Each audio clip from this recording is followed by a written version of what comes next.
تو کیا ہوتا؟ رمضان میں مسجدیں بھری ہوئی ہے، اس کے بعد میں بس مسجدیں خالی ہو جاتی نمازیوں سے، بس وہ بولنا چاہیے دودھ کا جیسا اکڑا ہوتا ہے نا، اکڑے والے رہ جاتے بس نمازی چند ایک، مشکل سے 1 یا 2 صف، کتنی بڑی مسجد ہو 2 صف کے اوپر فجر کی دیکھنے میں نہیں آتی جماعت۔ تو ایک چیز ہے، تو تسبیح نے کوئی عمل بار بار کرنا، میں ہمیشہ بتاتا ہوں، عمل پیرا ہونا، کہ جیسا کوئی ہم کو کوئی چیز مانگا کسی نے قرض مانگا، قرض حسنہ 1 بار مانگا، پھر ڈبل سے بھی مانگا، میں ہمیشہ کہتا ہوں کہ وہ اگر بار بار مانگتا ہے تو ہم دیتے تو مانگتا ہے نا،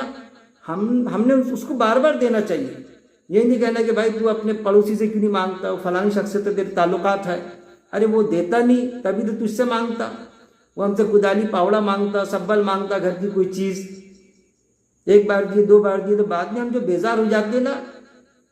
کہ بھائی ہم نے دینا کیا، وہ گاڑی ہے ہمارے یہاں تو ہم نے لے جانا کیا آپ کو ہاسپٹل، ہم نے لے جانا کیا، جب بھی آپ کے والد محترم بیمار ہوتے تو آپ ہم کو ہی بولتے، آپ کے پڑوس میں وہ بھی تو ہے، ان کے یہاں تو 2 گاڑی ہیں، نہیں، جو لے جاتا اس کو بولتا۔ تو یہ ہے اصل میں تسبیح کا مطلب، صرف دانے گننا نہیں، جو اللہ نے ہم کو جو آدیش دیا، جو حکم دیا، وہ عمل ہم نے بار بار کرنا، غریب کی مدد بار بار کرنا، غریب کو بار بار دینا، کسی پر ظلم ہو رہا ہے تو اس مظلوم کی بار بار مدد کرنا، 1 بار کر رہے 2 بار کر رہے ہے ویسا نہیں ہے، بار بار، دیٹ از کالڈ تسبیح، بار بار اس عمل کو دہرانا، جب بھی موقع آیا تو دہرانا، بیزارگی اختیار نہیں کرنا، وہ اصل میں سبح تسبیح کی ہے للہ، اللہ کے لیے، اس چیز نے جو آسمانوں میں ہے، اصل میں کیا ہے، جو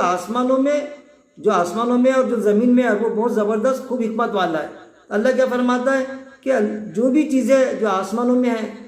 آسمان میں سورج، چاند، تارے، اور جو زمین میں ہے، یہ ساری پوری کائنات اصل میں کیا ہے، دراصل اللہ کی تسبیح بیان کر رہے ہیں۔ کبھی آپ نے دیکھا کہ سورج مشرق سے نکلتا، مغرب میں غروب ہوتا، دن ہوتا، دن کے بعد میں رات آتی، پھر دن آتا، کبھی آپ نے ایسا دیکھا ہے کہ کبھی سورج بیزار ہو جاتا ہے کیا، کہ بھائی آج دیکھے تو سورج نکلے ہی نہیں، آج دیکھے تو ہوا چلی ہی نہیں، ایسا کبھی ہوتا ہے؟ کبھی نہیں ایسا ہوتا۔ تو اصل میں ساری چیزیں ایک ایک ذرہ ذرہ اللہ کی تسبیح بیان کر رہا ہے، بار بار وہ عمل کر رہا ہے جس قاعدے میں اللہ نے بانا اس کو۔ لیکن انسان کا کیا معاملہ ہے کہ بس اللہ نے انسان کو خود مختاری دی، کچھ معاملات میں، کچھ چیزوں میں تو انسان پوری طرح بندھا ہوا ہے، جیسا آنکھ دیکھنے کا کام کرتی، ہاتھ کا پرٹیکولر کام ہے، کان کا سننے کا کام ہے، ناک کا ایک اپنا کام ہے، زبان کا کام ہے،